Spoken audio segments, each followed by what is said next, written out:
Right.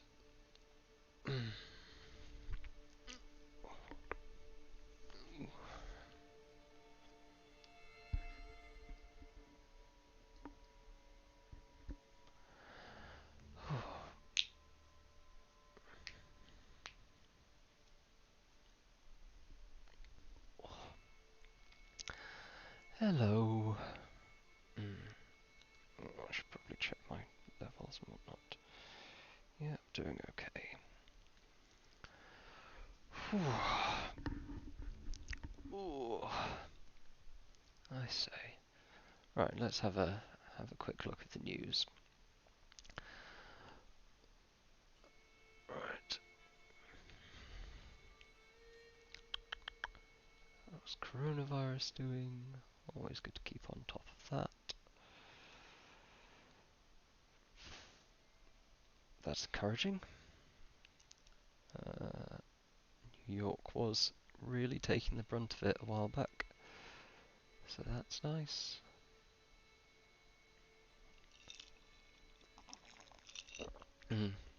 Labor Day case surges. Okay, is there any like world coronavirus information, or are we just doing world map, latest news, latest news? Is this just the most recent story? Oh no, there we go. Page reloaded. Let's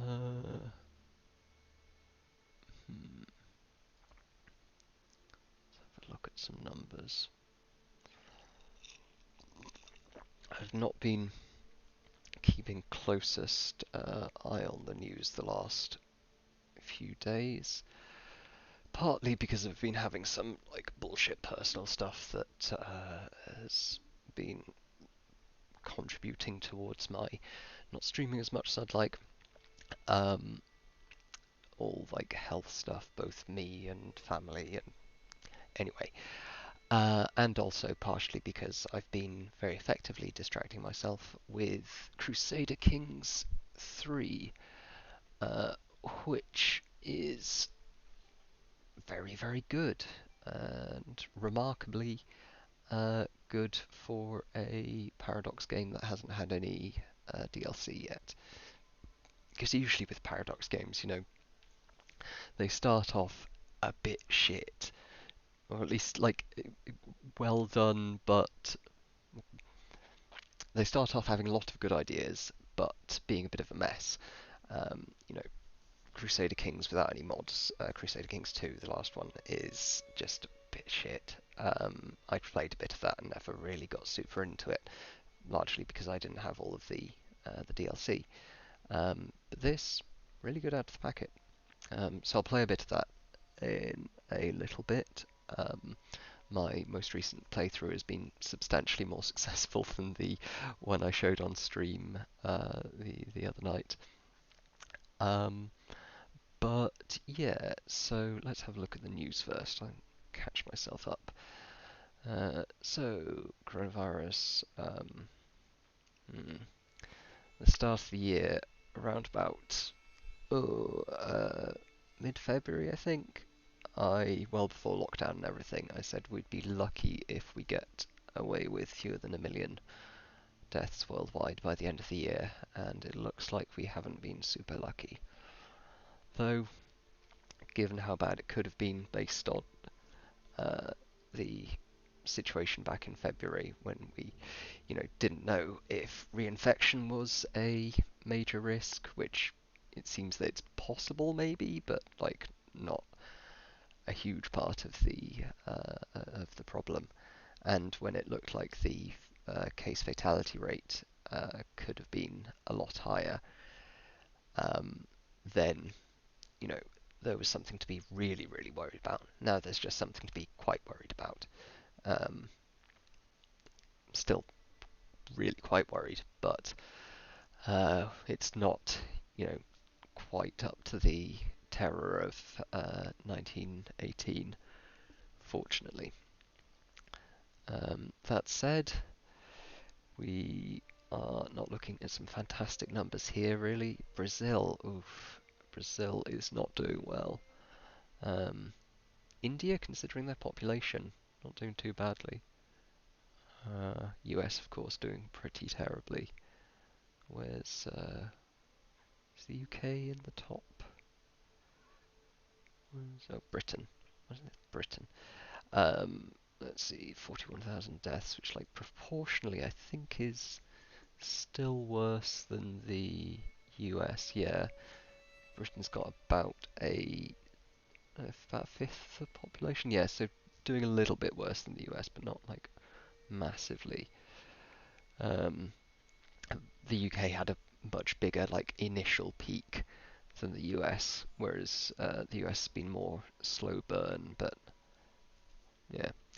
Anyway, grim stuff. But like I say, at least it could have been, uh, substantially worse. Yeah, seeing the US numbers is so embarrassing. Well, I wouldn't make light of that, even if I weren't in the UK. But being in the UK, I have even less cause to, throw stones because the UK handled it remarkably poorly.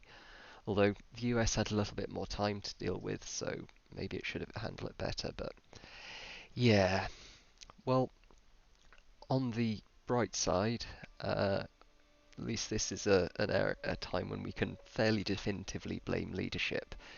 This isn't a case of everyone just completely fucking up, because there are many countries with similar cultures that have, or at least similar levels of like crazy people, have not had nearly the same level of problem. But it seems that both the US and UK leadership really screwed the pooch, especially the US. Trump has been remarkably bad. Um, well, it's difficult to compare because in the US, like more of the response is down to the states. Um, you've had lots of state leaders, as governors and so forth, who've done fairly competent job.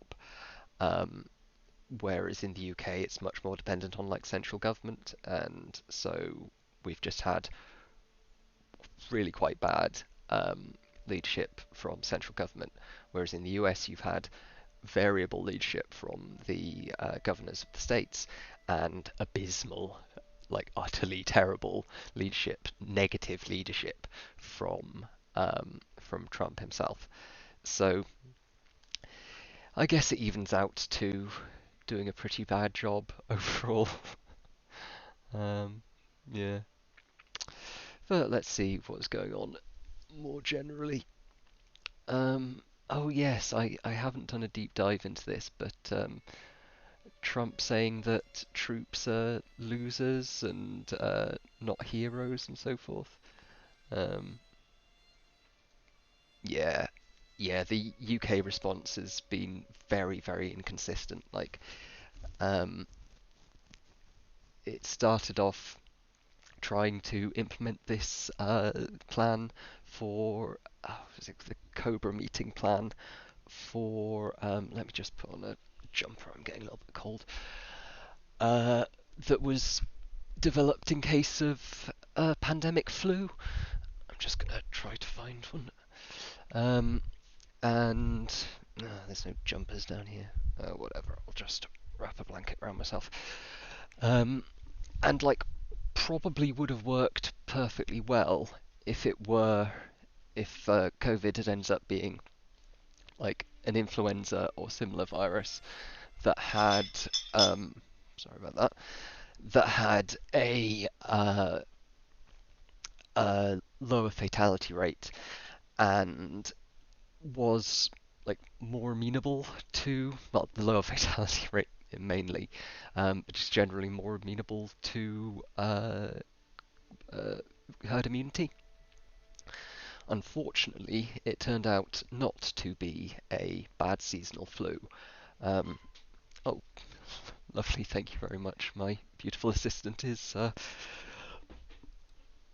got my back. Um, yeah, so it turned out to be substantially worse than a bad seasonal flu. I'll just turn my mic off so you don't get rustling.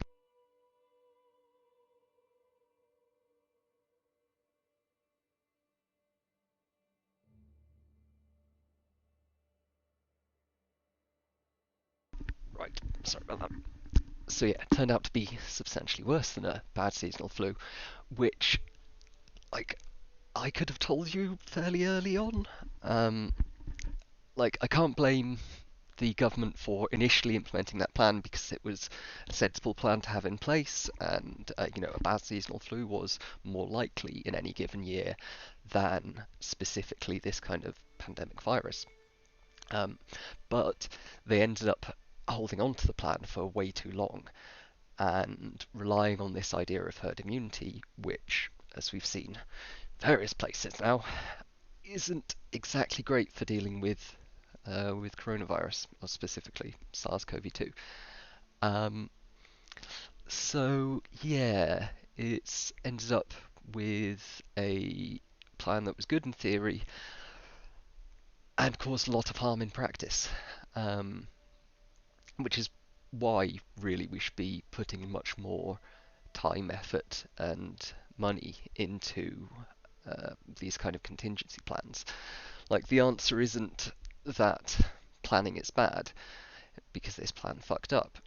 Um, the answer is we need to have contingency plans for uh, viruses with high infectivity rate, high infectiousness, but low lethality. Viruses with or generally pathogens with the converse, and we need to have the kind of resources stockpiled so that governments can actually respond to these things quickly. We saw at the start of the pandemic in the US that there was, and in the UK as well, that there was a drastic shortage of basic PPE up to ventilators. And while the ventilator question has been somewhat resolved, there should have been more ventilator capacity. And had this been a virus more like MERS, say, with the R of coronavirus, then it COVID, then it would have demanded. We would have gotten a lot more pressure on the hospitals initially, and it would have demanded more ventilators. So it's sensible to have a big stockpile of ventilators, and it's sensible to have a big stockpile of um, masks and gloves and hand sanitizer and all of these things that are. I mean, yeah, it's not super cheap. It's not like it's trivial expense to have warehouses full of vast quantities of this stuff. But once you've bought it all, the stock kind of remains because you can just cycle out with health services, sell it off to hospitals and ship in new stuff. And the stockpile stewardship isn't hugely expensive. And then you've got a massive emergency stockpile, so you don't get the global shortages that we saw of a large number of healthcare supplies. And we should just generally, as a society, as a species, be doing more preparation. It's a shame that the prepper movement, that all of the preparing for apocalypse and so forth, got so tied up with insane survivalists in the US, because I think it's eminently sensible to prepare for, prudently prepare for possible eventualities. Like at home, I've got here at home. I say like I'm away from home. I've got a bug out bag that contains enough food for me and my fiance to survive for a few days. Like a map of the local area, a wind up radio, some mess tins, just some basic stuff, bunch of batteries, big stock of batteries, um, and again, wasn't cheap by my household budget standard, um, but it wasn't hugely expensive either. We're talking like a couple of £100, and it's provided great peace of mind. And for the current pandemic, it helped out. Similarly, our stock of, we never ran low on toilet roll because we just keep a fairly decent stock of it um, in the garage. Oh, cool, Josh. What sort of stuff you got in yours? Because yeah, I think it's very sensible to have, even though it's kind of having a bug out bag somewhat labels you as, one of those like crazy militia people, or at least it has that connotation for some people. I think nevertheless, we've seen, particularly it's been highlighted in the case of coronavirus, that that being just a little bit prepared for likely eventualities makes life a lot easier. Um, and yeah, I mean, tampons are good, good like survival item. Obviously, if one is expecting to bug out with a menstruating partner, or one is menstruating oneself, then it's very sensible to have. But also, they're good for like bleeding injuries, dealing with like spills. They've got fascinating. I can't remember what it's called, but the powder in that and most like sanitary products is very, very effective at sucking up moisture. So sensibly, that makes sense. Um, so it expands to many times its initial volume, um, similar to the like silica balls you get in electronics and whatnot, to the do not eat silica sachets to deal with moisture. Anyway, I'm just rambling now. Um, yeah, so this yeah, sensible. Those are the key things you need. Got to keep a good supply of any medication you need. Have something for like warmth and heating food, and something to keep you hydrated, because warmth and hydration are your kind of main priorities in any situation uh, where you're in trouble. Oh, oh, my cat's just come in and she's quite upset. What's up?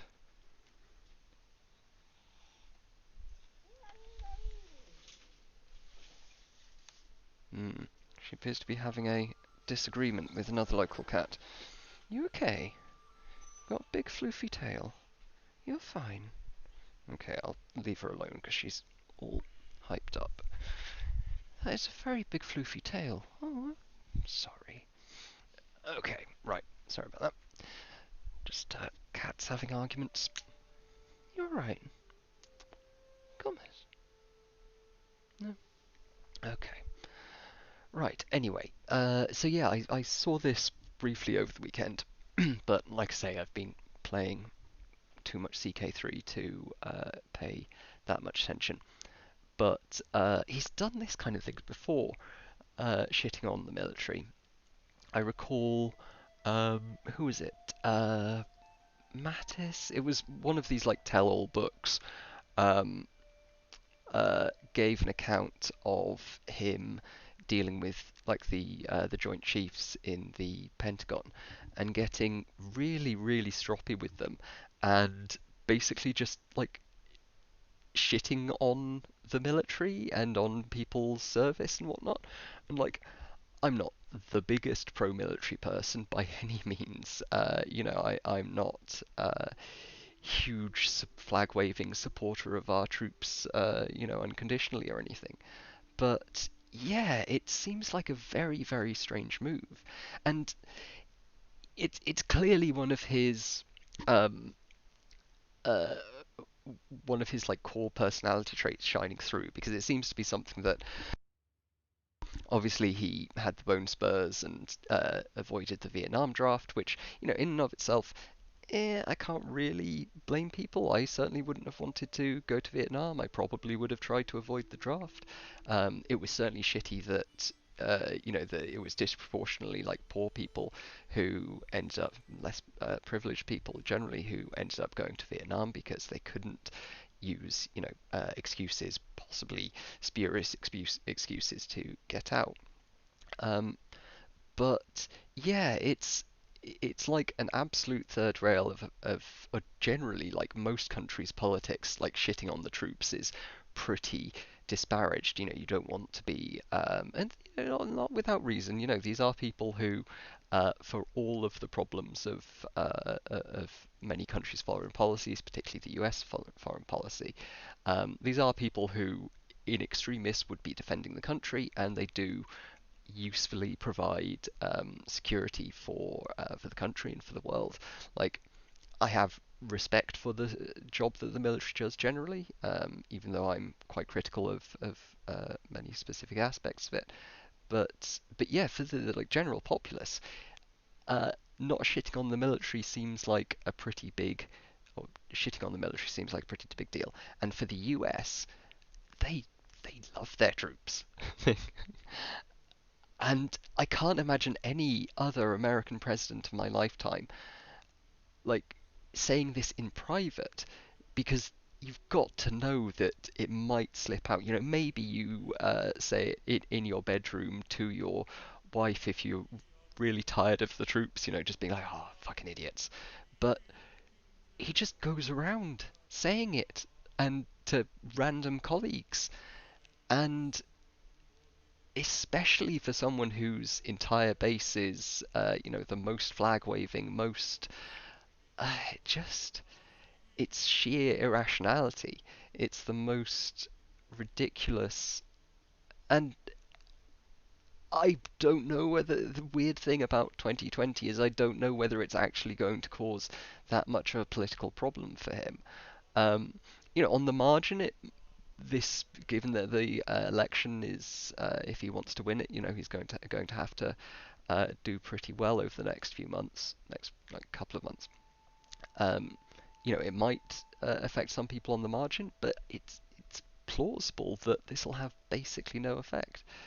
Because I guess, you know, if you've stayed in bed with him this long, most of the really serious institutional neocons and whatnot have jumped out, you know, gone to the Never Trumpers, joined the Lincoln Project by now. Um, and I guess like a lot of the people who are still, you know, waving the flag and support our troops, this just won't filter through to. You know, they'll decry it as fake news. You know, the stories they do see. Um, but like, I think was it in so there's that CBS interview. Do I remember? Like I say, I've only half seen this story, so I don't remember the details. But um, was it who was the interview with? Because this is just like all of the times when Trump has. Uh, okay, so reported by the Post last week. Um, okay, so it's published late Thursday by The Atlantic. Cites four unnamed people with first-hand knowledge.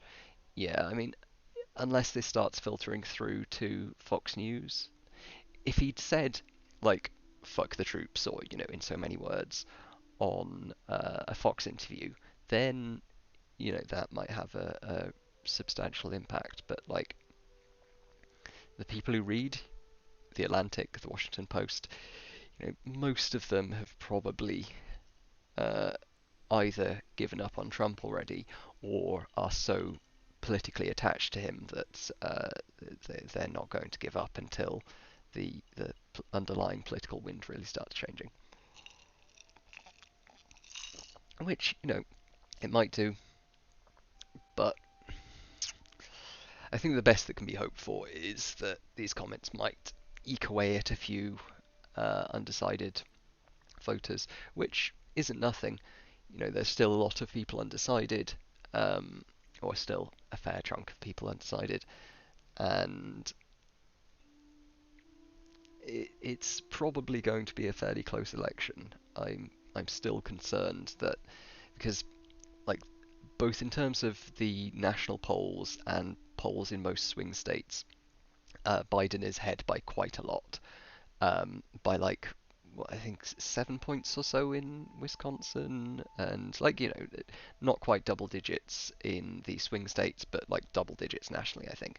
Um, which like sounds like it's going to be a landslide, but the combination of possibility for polling errors, the like reversion to the mean, um, the fact that like crucially the fact that the Republicans have a massive inbuilt like advantage, in terms of the electoral college, at least currently. It might be eventually one day that advantage swings in the other direction. It depends on how the populations line up and whatnot.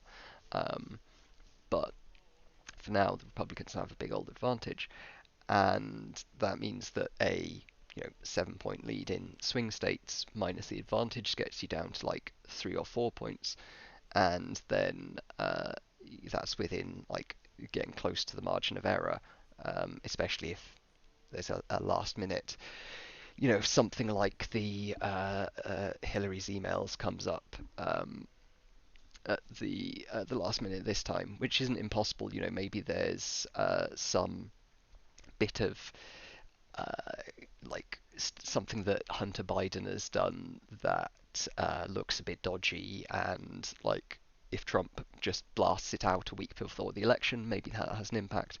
Um, so I guess what I'm saying is like it's still all to play for, and yeah,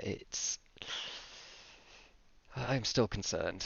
Um, this is just my like completely amateur take, which is mostly recycled from the 538 podcast.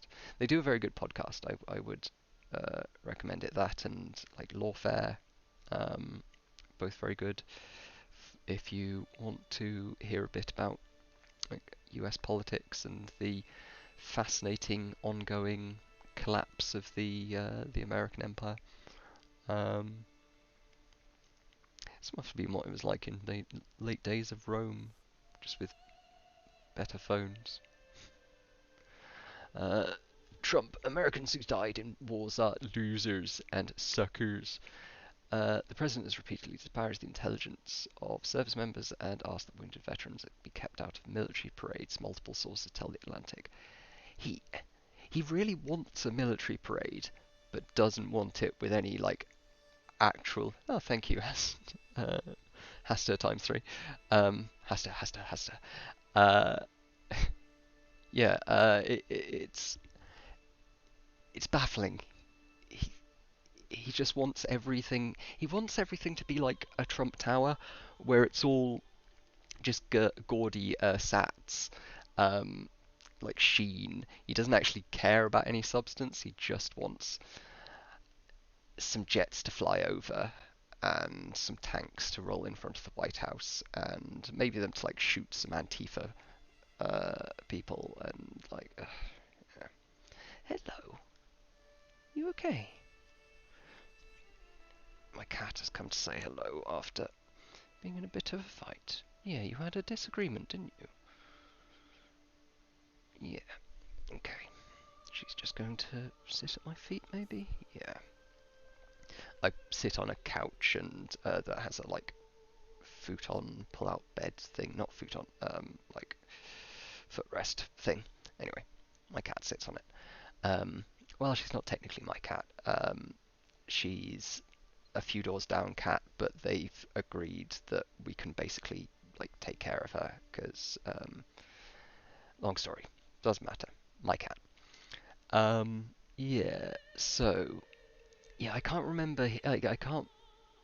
I remember when he didn't want to go to the cemetery for laying down the for the ceremony.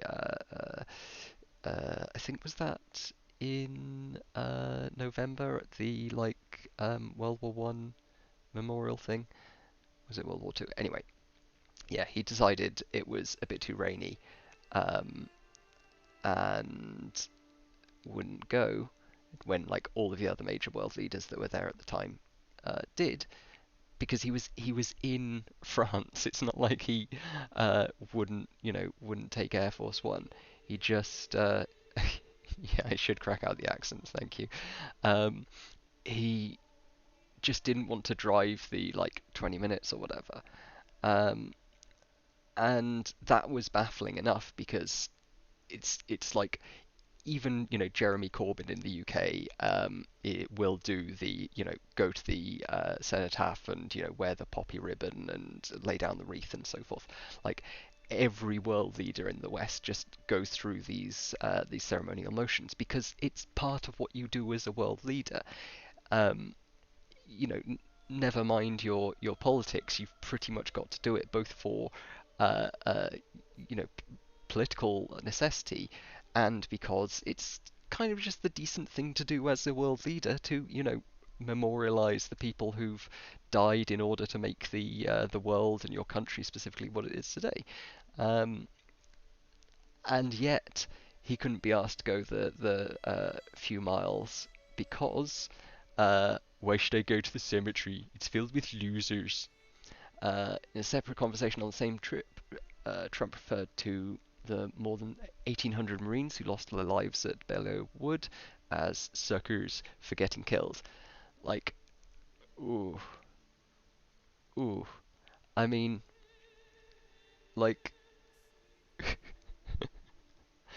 Corbyn got trashed for wearing something wrong intended. Yeah, the thing that annoyed me about Corbyn, or at least about the coverage, there were many things that annoyed me about Corbyn. The thing that annoyed me about the coverage of him in the media was that so many of the attacks were about this really shallow, like, ceremonial stuff that, you know, nobody cares about. Um, but not enough attacks on his actual terrible ideology. Anyway, um, to be fair, there's probably lots of wealthy Republicans who read The Atlantic and broadly dislike Trump, but still vote for him. Yeah, there probably are a few, but like those are the ones that are kind of so hitched to him already that I wonder if this like has um any bearing on them. Uh, maybe there will be like some line, and it's why I think it's probably good that when you get all of the generals and distinguished people who've got a lot of political cachet in the kind of Washington world, um, when they do come out with criticism of Trump, I think it's worthwhile because there are some people on the margins who, yeah, are either independents or are those kind of more institutional classic Republicans. I hope at least that some of them, uh, you know, they really love the Republican Party and they're super into all the things it does with, abortion and the stacking the courts and gerrymandering and all of that sort of stuff. And maybe they also kind of don't like black people very much, but they do still like functioning institutions. And hell, even fucking Richard Spencer, like neo-Nazi fucko, was saying he's gonna vote for Biden, um, maybe as some kind of like reverse psychology weird thing. I don't fucking know, but because the liberals are at least more competent, which is true. If there's one thing that can be said about liberalism is it's pretty good at like functionally running a democracy as long as uh, people are willing to buy in and not erode fundamental institutional norms. Um, Although it's not just the norms, there's been a lot of talk about how Trump is ignoring the norms, but he's also ignoring the law. So, attacking on both ends. Um, how do you think this year would have gone if it was Clinton and Corbyn? Better, worse? Loads better. Um, yeah, probably better in the UK, because like Boris Johnson has been notably bad, and that whole the obsession with sticking on herd immunity was largely as a result of the or I believe I'm not certain, but of like Dominic Cummings and that like number 10 group of advisors, um, or at least that contributed to it. So without them in, whoever Corbyn had in place probably would have done a more competent job. Though I don't know. In other regards, like some of uh, some of Boris's policies with regards to like foreign relations have been pretty good, and I don't think Corbyn would have been as good. Like I've got to particularly give him respect for the offering Hong Kong citizens citizenship in the UK. Like that was a very good move that I don't think Corbyn would have done because of the like colonial sort of history. Um, but this year has kind of been defined by coronavirus, and in that regard, I think a Corbyn government would have done better. And with regards to Clinton, if it were a Clinton administration right now, the Republicans would be demanding transcripts of her emails and demanding impeachment and so forth because like 10,000 Americans had died. Um, Maybe I exaggerate, but the death toll would be far lower, and the Republicans would be shitting on her for it, um, because they wouldn't know of the counterfactual world where nearly 200, or if you include like all of the deaths, more than 200,000 Americans have died as a result of the pandemic. Um, so yeah, I'd say overall probably substantially better. Um, I yeah, I wonder. I also wonder whether Corbyn would have been better with regards to Brexit negotiations. I don't know enough about that. I focus more on US politics these days. So certainly with regards to COVID, um, yeah, interesting question though. Mhm. I wonder how much the pandemic will influence voting behaviours in the future. Um, I suspect.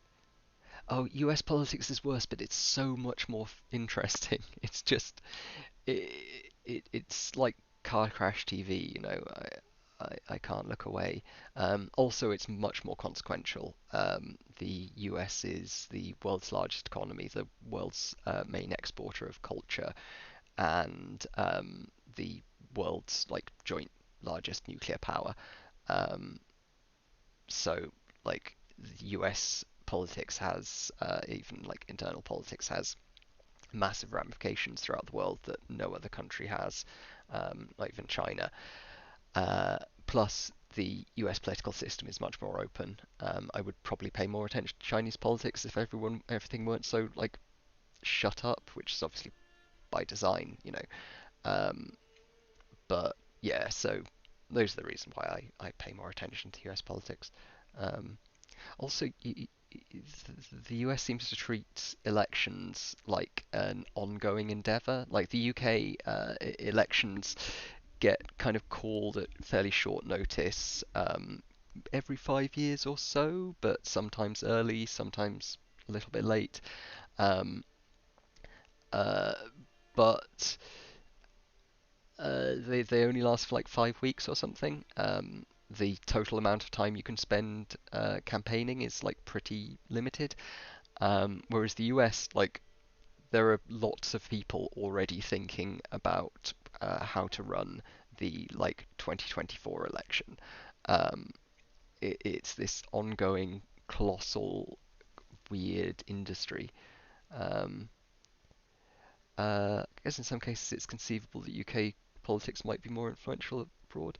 Um, UK politics is, I don't know how influential like internal UK politics is abroad. At least will be going forward. Like it used to be more influential in terms of its impact on the EU, because obviously the EU is a region with like global influence. Um, but like UK history, you know, UK history is certainly very relevant to understanding the current world situation. But I think like increasingly, UK internal politics is, I mean, I may well be overlooking some areas, but I think increasingly, I mean, it's still nuclear power and still is in, you know, G8 and on the UN Security Council and so forth. So it's definitely got substantial political power, but I think most of the interesting stuff with UK politics tends to be the foreign affairs stuff because that's where, you know, the UK is still um, influencing other nations in like interesting ways. But like UK regional or UK local politics, local to the country, national politics, what I'm thinking of. Um, I mean, I just I'll usually vote Lib Dem when elections do come around. I'll like check everyone's uh, you know, check all the candidates, and if there's like a super compelling reason, I'll consider voting Labour or Conservative. But like Lib Dems are the only really tolerable ones in terms of my like electoral politics. And beyond that, it's just a lot of like Oxford chaps shouting at each other, which I have nothing against. You know, I am an Oxford chap, and I have been in many rooms debating people and shouting at each other, but like it's the kind of thing I want to be doing on a Monday evening with a cocktail in hand, not watching, you know, wankers who have terrible views doing it in Parliament. I don't know. Yeah, the US politics is it definitely has an alien aspect to it. The US in general, it has this uncanny valley thing for me, where there's enough cultural similarity that both to British culture and like through kind of cultural osmosis, US culture that I've picked up, that I you know can function perfectly well there, and it's feels fairly normal. But at the same time, there's enough of difference. There's enough weird oddities that it keeps me fascinated. I always enjoy visiting the US. I haven't been for well, I haven't been for like a year and a half or so, something like that. Which I think is no, my last. Anyway, doesn't matter. Uh, but yeah. Um, so that's all a bit fucked. Hopefully, hopefully, the dig at the troops will finally give a few Republicans cause to fuck off out of there and at least say it out rather than voting Trump. Who knows?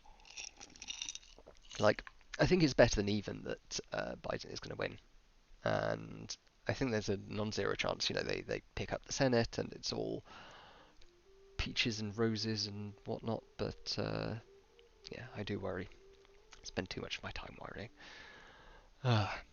Anyway, something that has been, to segue, something that has been distracting me from worrying a bit recently is Crusader Kings 3.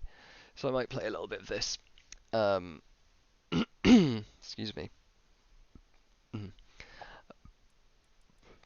So, last time on Friday, what day is it today? It's Monday. I didn't say my catchphrase. Happy Monday, everyone. Um, welcome to my Crusader Kings 3 stream. Like and subscribe. So yeah, last time I was playing Castile, and so I was playing the King of Castile, and it didn't go very well for me. Um, but I wanted to continue playing in that area, so after my stream, I started another game, and in my previous stream, I had a very cunning spy master who was my mother, yeah, who was the king's mother and a countess in her own right. And I was like, she was cool. I'll play as her. And I did. And it's gone very well. Um, so let's just have a look at my lineage. Uh, so, like, I've gone through quite a few people.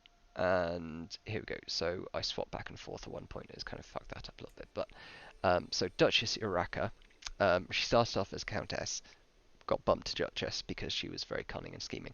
She was very much the like Lady Diana Rigg, what's her name, Queen of Thorns from Game of Thrones, Olenna Martell, something like that. Anyway, very much that kind of character, like scheming from the background, fair few murders.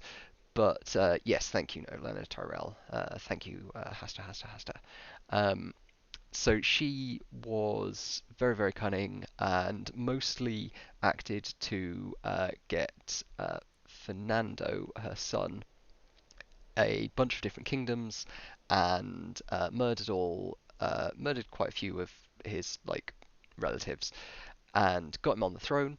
Um, and then he ruled for a while. Uh, and then I've just had basically a stream of increasingly badass rulers. Um, she popped in because I accidentally switched to when I'd like won a crusade. I accidentally switched to the new person. But fortunately, this game just lets you switch between people at will, so that's fine. Um, and then got an empire set up, and he was so these guys have been pretty like crusadey. They've liked their um, liked their god and done a fair bit of like burning. And I have actually been um, keeping a record of because this game is very good at both doing the kind of the standard like grand strategy, steal up all the places and do the wars and whatnot, but it's also um, very good at uh, like crafting a story, crafting a narrative. So I've been making a little note of all of the people who we've gone through, so I can tell you a little bit about them. Can you switch to anyone? Yeah, you can switch to any other character in the game. So if you're like, oh, this game's going a bit shit, but it's going quite well for the emperor of the Byzantine Empire, hmm, switch over. Or if you're like, I've conquered all the worlds, my guy's really cool, I want to like switch to playing as one of my dukes and like usurp my own king, like my previous self, you can. Um, and yeah, you can just like do that at any time from the there you go, switch character, and then you can just be like, I want to play as him, Naked King of Hungary, or Emperor of the Byzantine Empire, or whatever. And yeah, which is pretty cool feature. Um, and it doesn't require like going into the console. I don't actually have the console enabled. You've got to put in a like runtime argument or whatever it is, like a executable argument. Um, so yeah. Oh, what's happened here? So right. Anyway, yeah. So there's something's happened with the borders. I don't know. Um, uh, so yeah, then we got to my current character's mother, who was initially more of a like Elena Tyrell like schemy kind of woman, and then her schemes got my current character's kids killed. It wasn't her fault. Well, kind of. She'd murdered some people and they got pissed off, but her defenses against being murdered were too good. So her rivals took it out on her grandchildren. So my character, before I was playing him, turned to drink, and my mother turned to murder. So she did a lot of killings, like quite a lot, and got the title the Flayer because she did flay someone. So yeah, just standard um, standard motherly behaviour. Uh, but it ended up with she died of old age though, at the ripe old age of 70. So all right. And now I am Emperor Isaac the Scholar. Um, Isaac, I actually quite like Isaac. He's a party goer. He's an architect. He likes building things. He's reclusive, which as someone who both enjoys drinking and is reclusive, I very much empathise here. He's a drunkard. I'm not quite a drunkard, but I'm on board. I'm on board. He's hale and intelligent, so he's quite healthy and smart. Um, and the other thing my mother did, my character's mother, not my real mother, fortunately, was engage in a lot of a lot of eugenics. I'll just come out and say it. It was quite a lot of eugenics, which has been going on for a few centuries now. Lots of inbreeding and then a bit of outbreeding, to make sure we don't concentrate the bad traits too much. And one of the delightful things about this game is so yes, legacies. So you get these legacies, which are you've got your characters, all of these like traits and stuff and the things they've learned, obviously just stay with them throughout their life. But they can pass on certain heritable traits. So you've got the like combination of nurture and nature there. Um, and then you also get these legacies, which are like your noble house wide effects. And the more badass your noble house becomes, your dynasty, the more of these things you get. And one of them is oh, here we go, the blood one, which is very much the like breeding eugenicsy one. Um, so you start off with getting like more good traits and chance of like generating new ones and getting in and inheriting them. Then you get a better chance of reinforcing them. Then you get a lower chance of bad ones, which makes inbreeding a lot more feasible. And then you get like some extra cool stuff, so life expectancy and a congenital trait that becomes really common. So yeah, there has been a lot of incest going on. Again, not going to deny. Uh, so currently I'm married to someone who isn't a relation. But my ex-wife, we had a bit of a split up, bit of a row, because she had been sleeping with one of the people in her court. So I blackmailed her into giving me custody of our son and heir because I wanted to change his culture. Um, yeah, it's exactly how inbreeding works at IRL. You breed in for a few generations and then breed out a little bit, then breed in, and you've got like super smart people um, who are like geniuses, and he's intelligent and robust. And he's married to how is she related? Let's open up the family tree. It has started chugging a little bit when I open up the family tree, um, which where's it gone to? Oh no, it's under household. So give it a moment. I've got a reasonably good computer, but it still needs to have a little think about all of the horrible things that I've done.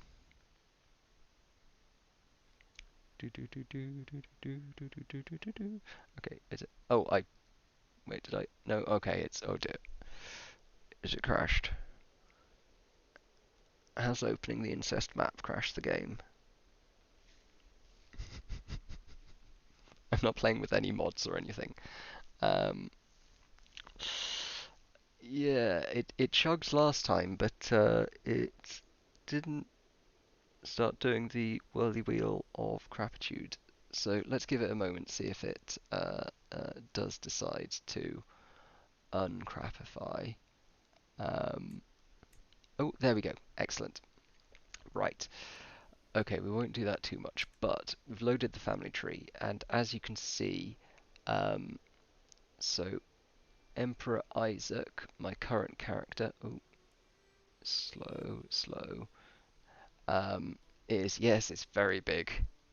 He turns up, let's go from one side to the other. Right, okay, so he turns up once, uh, where's he gotten to? There's like twice, more, there's more, three times, um, four times, I evolved. Oh no, that's so four or five times. Um, so yeah, Incest Map did very nearly crash the game, but fortunately, it's going all right. So, um, yeah, it's all gotten a little bit incesty, uh, and my previous wife um, was so where if we find one of me, here we go. There's Emperor Isaac. So my previous wife was my niece, I want to say. Um, there we go. That's her. So yeah, it was my niece. Um, and she gave me some good intelligent genes. So my heir is, looking good. and he's married to someone who's very beautiful and hale.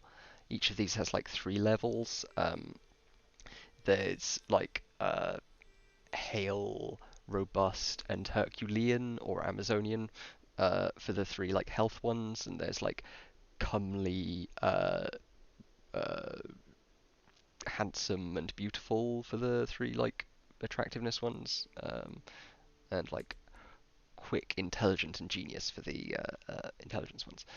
And of course, because this game is, I've I referred to it before playing it as Medieval Incest Simulator, but I did not know how accurate that was, because Strengthen Bloodline is one of the decisions you can take, which gives you a bunch of bonuses when your dynasty head gets at least one of each of the 3 traits.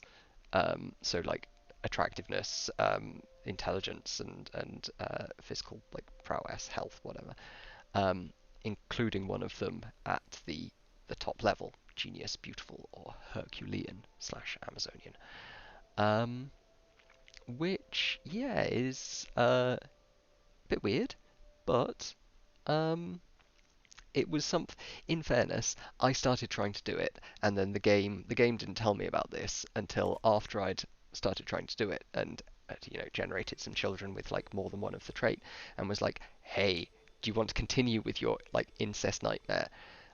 Paradox reached out of the game and said to me, hello, I see that you're trying to do a horrible inbreeding nightmare incest family. Would you like some help with that? I was like, yes, yes, Paradox, I would, thank you. Um, so yeah, that's been my weekend, um, and honestly, it's going pretty well. So started off as a countess. I now have all of like northern Spain, or the northern Iberian Peninsula, and I'm soon going to. I think I've broken off. Yeah, so I don't have an alliance with my ex-wife / niece anymore. Um, so I'm planning on doing a holy war, um, which I should be able to do fairly soon, I think. Yeah, so I just need to get to be Paragon of Virtue. I need a bit more faith, and then I can declare a holy war. Um, and then I'll have, if we look at empires, oh no, that's, oh, is that fragmented? Oh, interesting. Okay, so her, she did have like all of this, um, but without me as her powerful ally, um, that has all fragmented. Uh, Interesting. Okay.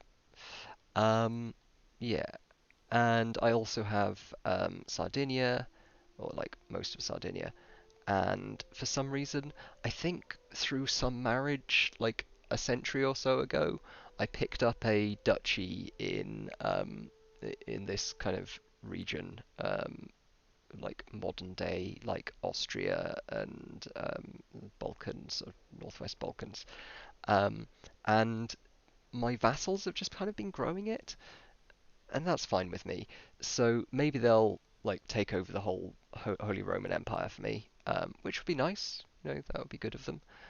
Um, I'm focusing down here. I'm terribly sorry. I'm just going to pop away for a moment as I need to use the loo. I'll be back in like a couple of minutes. Um, in the meantime, you can gaze upon the majesty of you can gaze upon the majesty of the map actually, because it's quite nice. I really like the fact that it's sort of zooms out to be a map on the table. Um, anyway, I shall shut off my mic so you don't have to hear the sounds of me peeing.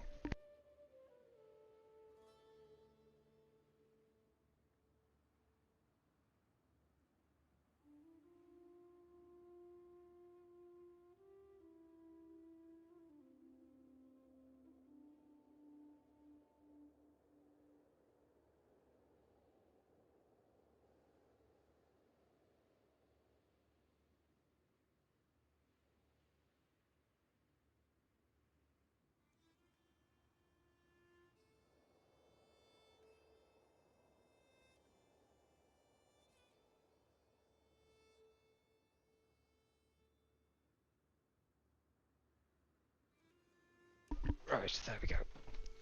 Oh.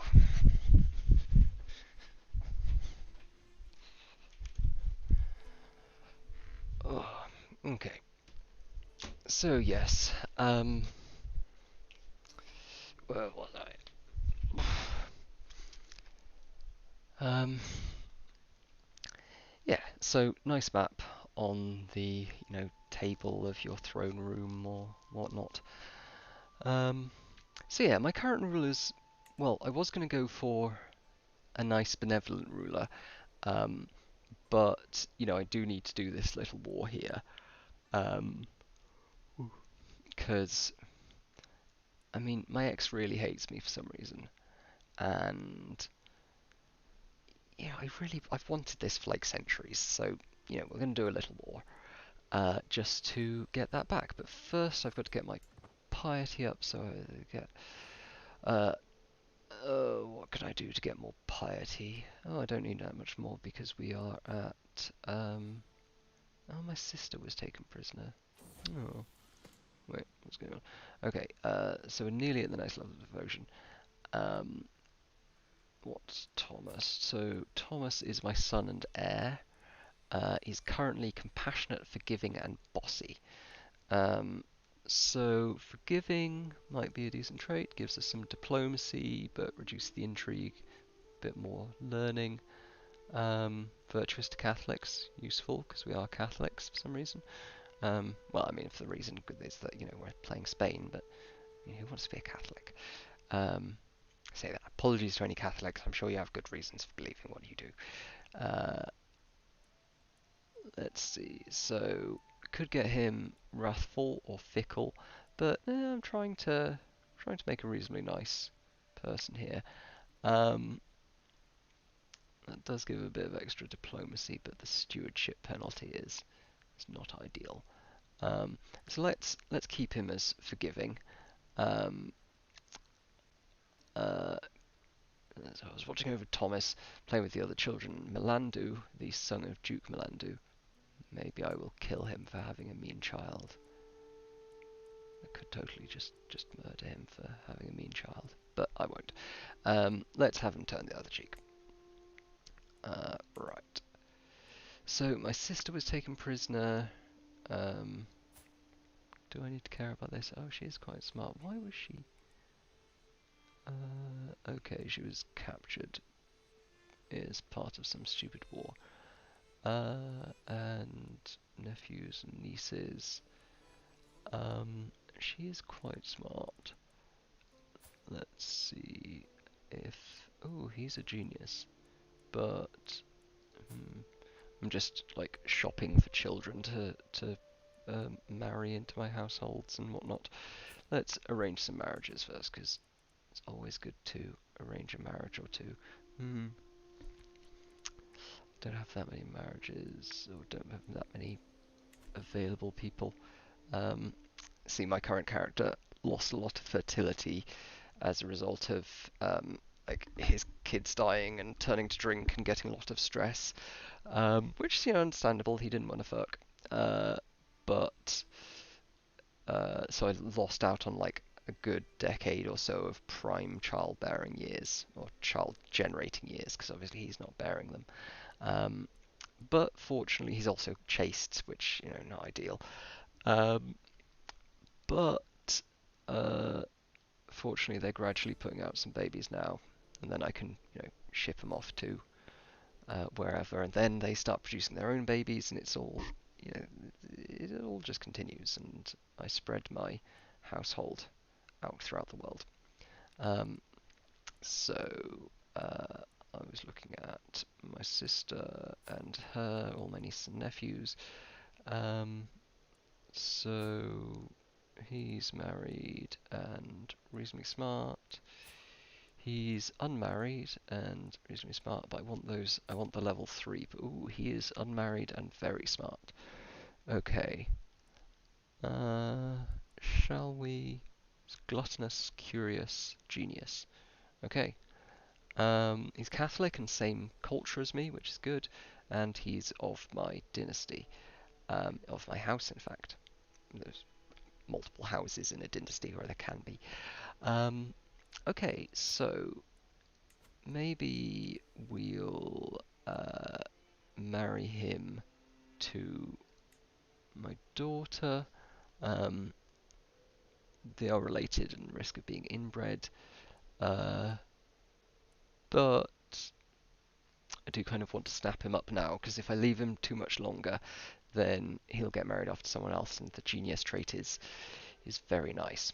Um, will they do matrilineal? Yeah. Oh, he's not a first son. Okay, well, let's do matrilineal and marry to my daughter. So we'll let that tick down a little bit. Go away, go away, go away. Let's see. My treasury is brimming with gold and silver, and all expenses are cared for. As a wealthy lord, I am expected to offer patronage to some kind of artist or scholar. As luck would have it, 3 potential candidates just arrived in Castile. But do any of them impress me? Toda is known for her beauty, for growing beautiful gardens. Again, immaculate gardens, bit of prestige. Constanza's religious poetry has moved many souls, supporting religious art, a bit of piety, and some clergy opinion. The discoveries Lorien has made showed promise. Funding natural philosophy, yeah, we've got to go funding natural philosophy, I think, both because I am myself a scientist, and uh, that's some nice learning and development growth. No, okay, nice, nice, nice, nice. What's he like? He's not actually particularly impressive in and of himself, but uh, that's a nice bonus. Sweet. Okay. Alliance with whoever you are. Sure. I mean, I'm not gonna like fight for you or anything, but oh, are you in charge of Hungary? No, you are a prince of Hungary. Um, you like actually important? I don't know. No, it doesn't matter. You're at war. I don't want to speak with you. Okay, let's let that tick down a little bit. We'll get up to Paragon of Virtue. So just gathering up my piety until I have enough juice with the Pope to go on a holy war. There we go. Level of devotion. Nice, nice, nice. Just check what issues are. Why can't I click that away? Right. Declare wars. Don't care. Realm. This might be important. I would lose Mallorca because that goes to Baron Limburg. Holy Roman Empire. Okay, well I can probably fight them. Mallorca is that is reasonably important. I've got a duchy there. I don't want to lose that. This is inconvenient. Countess Guntrud of Alpsey. Where's Alpsey? Where are you? I don't care about that. That's just part of my squabbling secondary kingdom. So we'll ignore that. I don't want to form Portugal because that does some weird things. Hey Crockett, how's it going? Good to see you. I do have too many duchies, but that's fine. I've only got one more than I should, and all it does is piss off your vassals a little bit. And this current character is very good at keeping vassals in line, so I'm not really concerned about that. I've got like a handful of actually powerful ones. So I've got 5 powerful vassals. They all want a seat on the council, but I can only give 4 of them a seat. However, she is a bit pissed off, isn't she? Oh, I remember what I was going to do. I might take some of her land. It is a bit mean of me, but she has been rather annoying. And she's only got 1 duchy. So yeah, let's take away your duchy. Um, so all of my vassals get a little bit pissed off at me for this, but fortunately I have a trait that, or a perk or whatever, that reduces my growth of like tyranny, or increases the rate at which I lose tyranny, more precisely. Um, she'll hate me, but she won't have a title anymore, so who cares? Um, and she's not like part of, I mean, she's Catholic, but she's not part of my culture, and she's not part of my family. So, um, to the cloistered Emperor Isaac, I see no choice. Yeah, you have no choice. Um, so I now have a few too many duchies, uh, and a few too many holdings. However, we can balance this out um, by okay, you have Beja and Crimson Tyrol. Okay, whereas Valencia, you're happy with me. I'm just going through checking who's happy and who's grumpy. Um, two, three. Okay, I did have 6 powerful vassals. Now I have 5. That's good. You want to keep the number of powerful vassals fairly small, because once they get to be powerful, they want a seat on your council, and you've only got so many council seats to give out. So ideally, what you want is like very few powerful vassals, and then a whole bunch um, of like mediocre vassals. Um, and that's what I have. It's taken a while. It's taken a lot of murder over the generations, but that's what I've got. Um, so I mean, I could just keep all those duchies.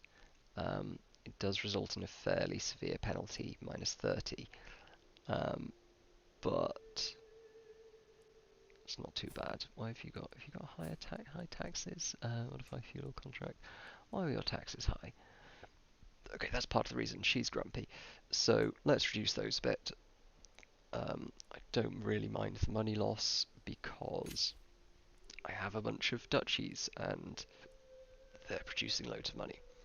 So yeah, all of my powerful vassals are, except for one, are in a pretty good mood with me. Um, and so what I could do is give her the duchy I've just taken. See, she is my culture and is my uh, uh, dynasty. So it makes sense to keep that, in the family, as it were. So I'll give her Galicia, and she loves that. It's a bit gamey, but I could just. Oh right, I can give them all at once. Okay, so if I give them all to her, she'll fucking love it. Um, I might. Hmm,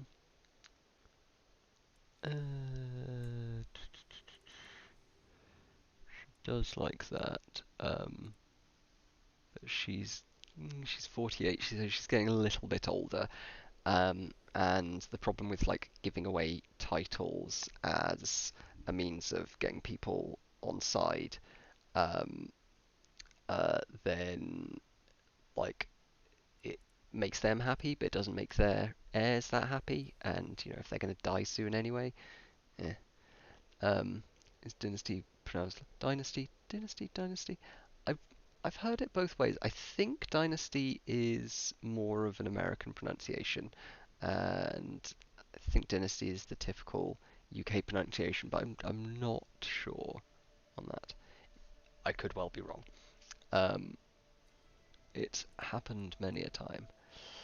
Right, so do I give her that? All of that stuff, she loves it, but it does mean I can take. Okay, so I'll give her that in the name of like just consolidating stuff a bit.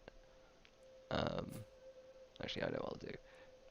I will give her everything except for um, Astroga, and then I'll give Astroga just directly to her heir, and then he'll love me for ages. Cool. Right. Unless he like dies in a war or something. He might die in a war. Yeah. People die. I know. I'll give one to his heir, one to her heir, and one to his heir. Right. Okay. Where's the ducal seat? I should check that first. This is the ducal seat because you want to keep the duke owning the main territory. Oh, it is a British American thing. Oh, thank you for checking. Um, I Yeah, because that makes sense. Because Dynasty is the name of the like show, and Dynasty Warriors. I think I've heard of. But I've no idea what it is. Um, is that a game? Doesn't matter. Anyway, yeah. So let's give away that. So find the easiest way to do it because there are usually multiple ways to like do things in this game. Um, so I'll give her the duchy and those two counties. Um, Grant those titles to her, and then her. Oh wait, her heir. I swear someone else was. No, it doesn't matter. Can get. I'll just give him 2e for now, and then I'll hold on to the other one. Just keep that in the bag because it's good to sometimes have. It's hack and slash video game. Thank you. It's sometimes good to have a bit of something you can give out later on to placate people. So, like, she wants these counties. Well, she wants this county. She also wants uh, this county under her as a vassal. And I'm going to give her one of them, but won't give them both to her because if I piss her off later, I can give it to her to placate her. And I'm very much enjoying it. It's really is an excellent like simulator, and really evokes that sense of like massive grand strategic like political fuckery over the generations and down your uh, uh, ancient dynasties. Um, yeah, it's very good at achieving what it's trying to do. And as I mentioned earlier, and I think I said on the Discord, um, shout out to my Discord. Come join. Uh, it's um, it's the first time. I think it's the first time I've played a Paradox game that was actually like good and really fun to play from the start without any DLC or mods or anything. Because like Hearts of Iron, I fucking love. I've sunk many hours into it. But before Man the Guns, it's just, especially the naval game before Man the Guns was absolutely shit. I really just did not care for the naval game at all before Man the Guns, and in general, like it's gotten a lot better, especially since the La Resistance, the espionage update. Uh, like again, espionage was just like pretty shit beforehand, which is weird considering how big a role it played in World War Two. Um, Whereas this, like, there's definitely areas that can be fleshed out. I look forward to seeing future DLC, but it's genuinely really fun, just straight out of the package. It's not like a huge, gaping hole that there often is with. It's the same with Civilization. Like, I don't think there's been a civilization that. I don't think there's been a civilization since like Call to Power 2 that I've which itself was kind of basically a mod for like Civ 2, or like offshoot of Civ 2, that I've really thought was excellent, like straight out of the box. And Civ 4 was pretty good vanilla, but like certainly Civ 5 and 6, when they started, they were just a little bit rubbish. I think I got them both at launch and then didn't play them more than like a couple of games. Went back to Civ 4 and 5 respectively, um, until at least one like expansion had come out, and then they got really good. Like Civ 6 now is probably the best Civilization has ever been. It's a really excellent package, and Civ 5 before it, by the end of it, it had overtaken 4 as my favourite Civilization. Though no, 3 was pretty fucking good. I put a lot of time into 3. Anyway, um, but yeah, it's remarkable, especially after Imperator Total Rome, not Imperator, Imperator Rome, whatever it's called, the Roman Paradox game that came up before this. That got a lot of criticism and just seemed a bit unfinished. Like I never played it, largely because it looked like it was just going to be uh, one of those standard Paradox games where it wasn't worth playing until a fair time down the road. But not with this. So anyway, I've taken given the duchy to her, and we'll give her the vassal. Actually, I might. Yeah, I'll hold off on that. She's really happy with me, so we'll leave this for now. Keep those under my control. And I'm going to do a little bit of border engineering. So you, I want to take his duchy, because I like Toledo. It's got a large population, and I kind of want to have like my core realm sort of here. So really, what I want to do is take these off Duke Alfonso. Um, Take this off. Is this my vassal? Direct vassal? No, that belongs to yeah. That's my direct vassal. Okay. And just like have all of this under my direct rule.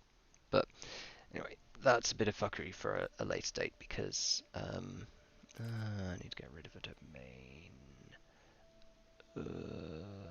Let's see, why are you under my direct control? Just so many people. One of the many things I'm glad for in this game is the fact that it has this quite powerful character finder search function that lets you narrow down by a whole bunch of different criteria, and it would be difficult without that because there are a lot of characters. Um, but you are right. Big old war going on. Duchess, watch your face. Okay, let's give you Alpsy.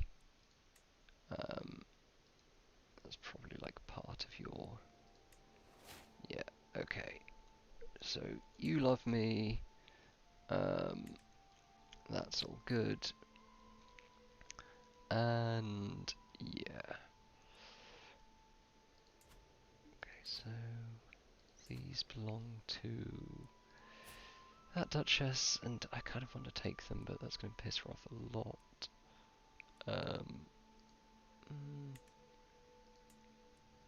Yeah, maybe. Maybe we'll just you got. Right. Why can't I not revoke? Oh, right. Not my direct vassal. Okay. Okay, so what if I take a couple of your vassals? You do love me, so we'll just retract a vassal or two. Loses 40 opinion. We'll take this one.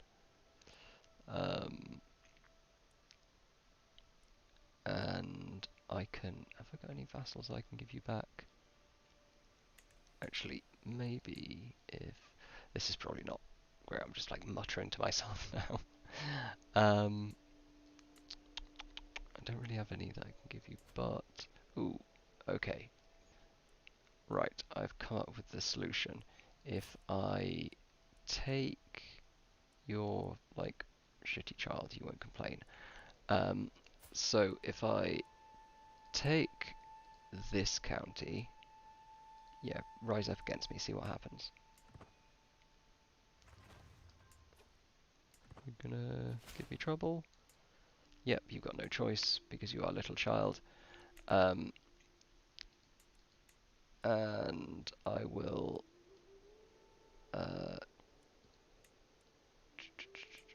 right, so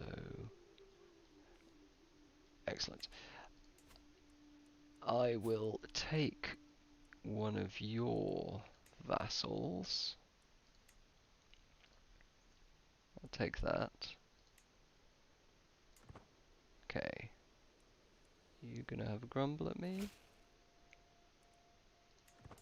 Okay, and actually let's take another because you love me and will tolerate it. This is the advantage of being a beloved king. You can also like just take people's shit and they won't complain too much.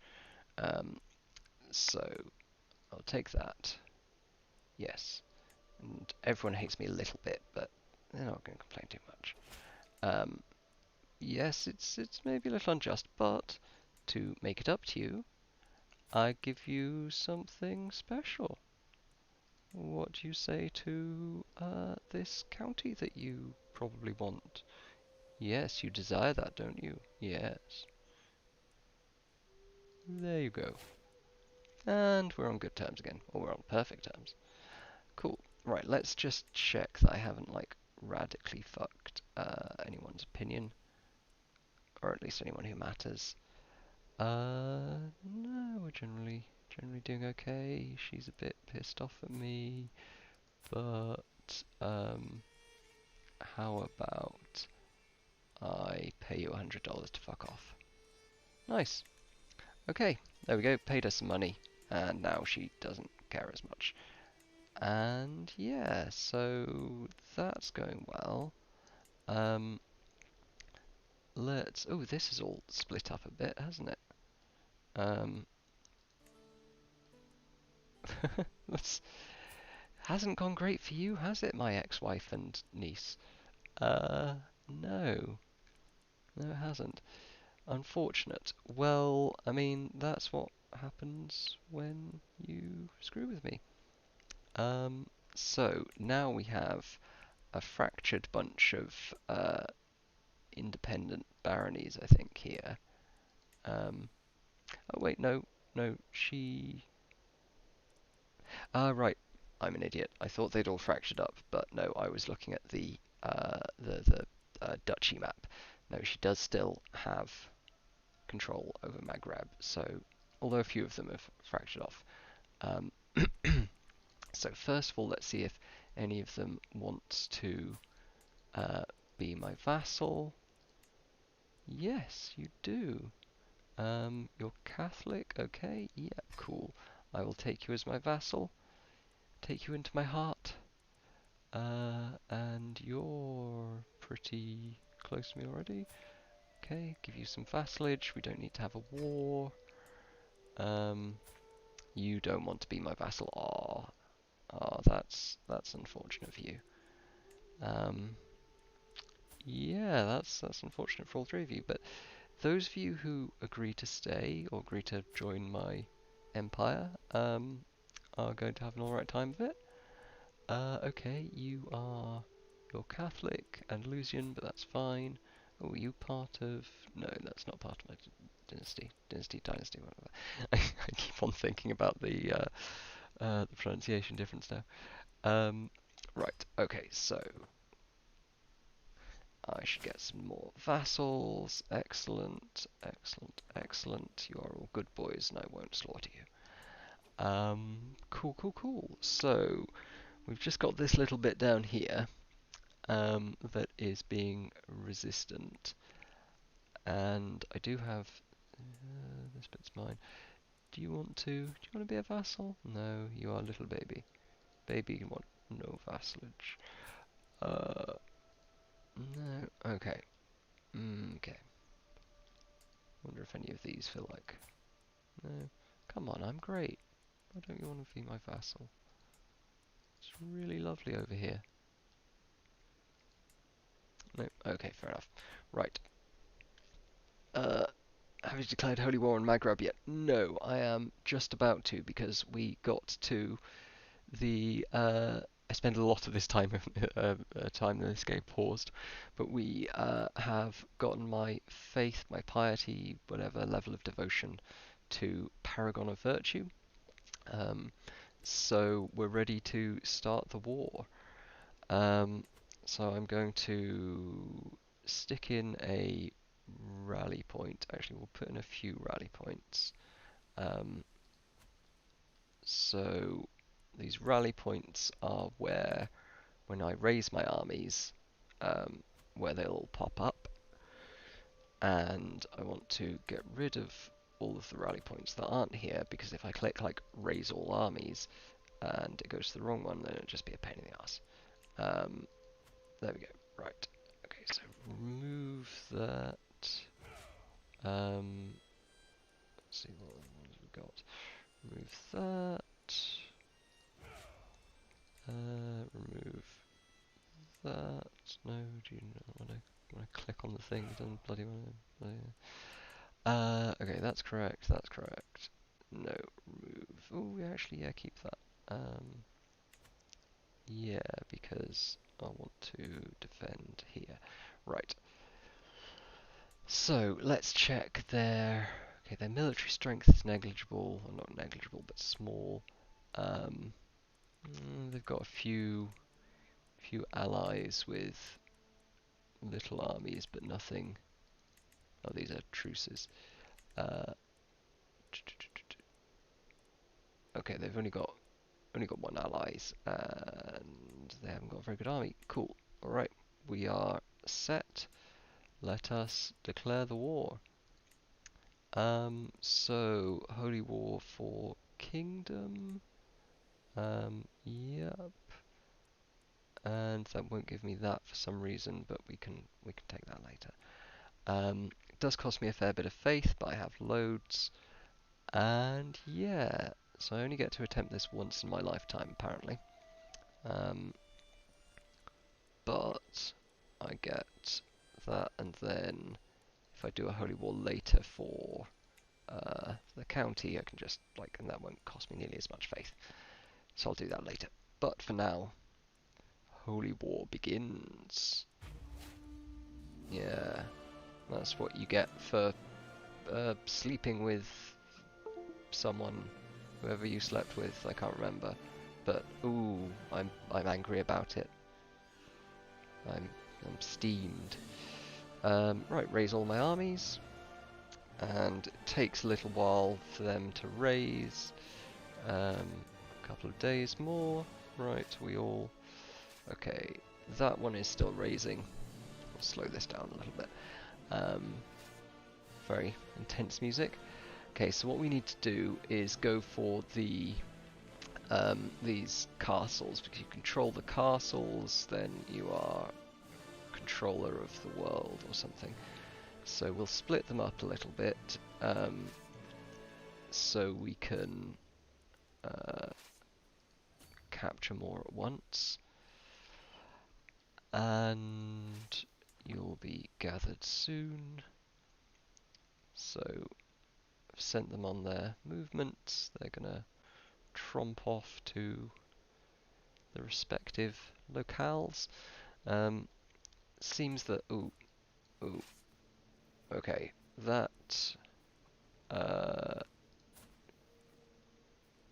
fine. That is not a very good army, because there weren't many local troops, so that might get smashed, but it's only a few hundred people, and just one commander who... Oh, he's not even anyone important whatsoever. Not even particularly good knight. Okay, that's fine. He might die, but I do quite enjoy... So there's lots of ways to bump off your people that you don't like. And one of my favourites is if I have a... actually, we can do this now. If I have a vassal who's being a particular pain in the arse. Um, Male ones work only because they've got to be knights, but you can just stick them in an army with like no troops and have them die. I don't really need to kill any of these right now, but one thing I sometimes like to do is I'll like take someone's land, or like say they've got two duchies, take one of them, and they're like, "Hey, you took my duchy. I'm really pissed off at you." So I'm like, "Okay, well you can go and be a knight in my glorious crusade," and I'll send them out with like three other troops. So it's basically like four dudes standing there, and I'll send them out, and they can go fight the hordes of non-believers. And they're quite good for like getting the your enemies to attack them, and then you jump on the enemies with your vastly superior forces, sacrificing the poor Duke so and so, whose land you get to keep. Um, so many ways to be an utter bastard in this game. Okay, yeah, you're probably going to die, but that's your lives are a sacrifice I'm willing to make. Right, so I can send you along here to like go and confront the enemy armies. Hmm. I do quite like the reasonably. Oh yeah, you're dead. Whatever. The reasonably like sedate pace that you can set with this. Generally with Paradox games, like they're not too uh, anxiogenic. Oh dear. The killer in my midst. Right, let's. Are you defending? Yes, disrupt screams. Let's start an investigation. Got a little investigation challenge.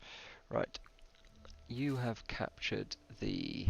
Which makes sense you'd be first because you've got all my trebuchets. So let's just carry on capturing castles. So this should be a fairly easy war.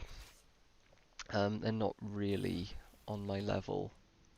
Um, I did want to just continue the marriage nicely, and then my son, our mutual son, would inherit both of our kingdoms.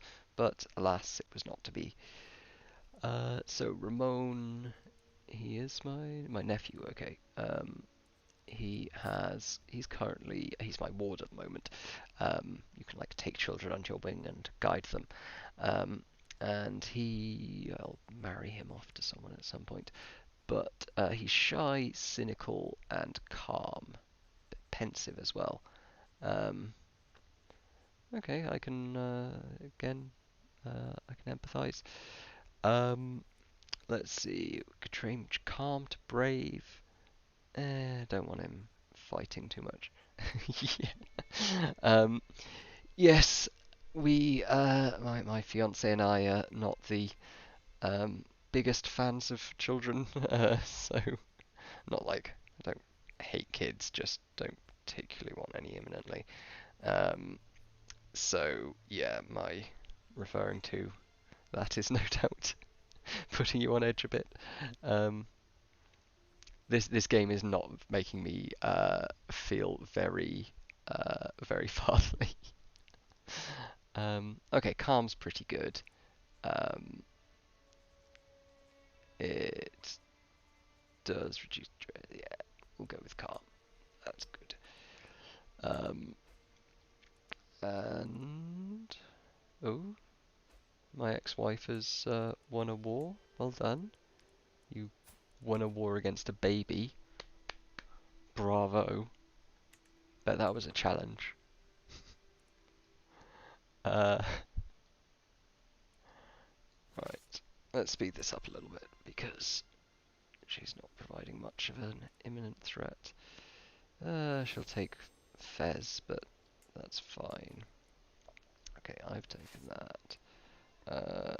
So can move you in to what's the southern parts of the Straits of Gibraltar called? So there's Tangiers, but was the city on the I can't remember. It's not. No, it's not Casablanca. Casablanca's way. But yeah, across the Straits of Gibraltar. You lot are taking ages with the sieges. Suppose it's significantly slower to starve people out than it is to bombard them with trebuchets. Let's get you in there to mess that up.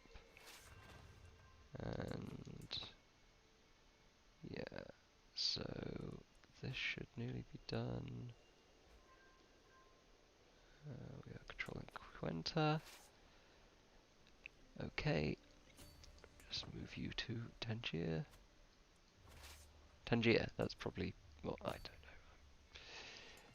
Need to improve my geography knowledge. Okay. Yeah, run away. Cowards. No, you're just gonna like take off into the sea before I can get there. May as well consolidate. Just do this siege. There we go, that's siege done. Maybe I can get to you in time. Does take a while for you to get in the water. Damn. Maybe I'll get to you. Cowards. Running away. Oh, that's not great though. Okay, so should have seen that coming, shouldn't I? Okay, let's have one of you go back and take Fez, and you can go save these dudes. Hopefully you won't completely get slaughtered. Right. Ooh. I mean, you're definitely going to get pretty badly beaten up, but it's whether I can get some buddies there in time. No. Okay. Well. Okay. Right. I should win this. Hopefully. Maybe? Fingers crossed? Yeah. Yeah. Okay. That's fine. Lost a few troops. You've gone running away. But it's not the end of the world. Let's just fold you in with them. And then, yep, okay. All good, all good. Phew. Right, so we'll merge these armies, and then you can go and stomp some motherfuckers over here. Excellent, yes, yes. Should probably keep bigger armies together, because while they are not particularly, my enemies aren't particularly concerning, they are still able to sneak up on a like 5,000 strong stack. Ooh. Trixie. No, let's get you. Just wanna kill. Okay, you're going to try and hold out there, are you? Okay, right. Yes. Good. Oh, is this who's controlling this? Oh, this just an internecine fight going on between vassals. That's fine. I'll leave them to it. So now I just need to like grab up some more. Actually, let's make a beeline straight for Marrakesh. Just need to gobble up some more territory, and oh, there we go. Okay, already given in. Right, I can enforce my demands against my ex-wife. Yeah, that's what you get for cheating on me. You child of a mangy dog. You're a much greater foe than I imagined. In order to put an end to this bloodshed, I will comply with your demands. So be it. Okay, so we're going to have a little truce for a few years, and then I can snatch that up. I should. Oh, maybe I can. If I can make a few claims, I should be able to get multiple at once. So let's have my priest start fabricating a bunch of claims, um, and we can do that while the truce is ongoing. Then I can like snatch up a bunch of claims around here and consolidate my hold over Morocco, whatever this is up here. And yeah, that'll be good. Um, oh, right. Oh, I should go like sort myself some food and deal with my blood glucose and whatnot. Um, but won a war against my dastardly ex. Um, and it's amusing how much like little things like the affair can ripple down the ages. Um, there's probably a lesson in there somewhere. But anyway, I'm gonna leave it there and then do boring things with my meat sack to keep it functioning. It is vexing how much of our lives are dependent on or have to be dedicated to just keeping our shell alive. Um, though, of course, we have to spend a substantially smaller portion of our lives doing that than we used to when, we were doing subsistence farming or hunting, gathering, and whatnot. So, yeah. Anyway, have a good evening, everyone. Thank you for watching this little bit of CK3 and chatting about the news. I hope folks have enjoyed, and yeah, catch you later. Um, I'll see you Wednesday. I'm going to do my absolute best to like do all 3 days this week. I've been a bit fucked up with various health stuff and whatnot, but yeah, gonna do my best. Um, so yeah, thanks a lot. Check the Discord and whatnot. I don't know. I hope you've enjoyed, and I will catch you later. I'll do a shout out to Discord. And oh, let's see. I always forget to. Yeah. Okay, right. Ta-ta. Oh, thank you. If glad you enjoyed. Please come back. Yeah. Catch you later.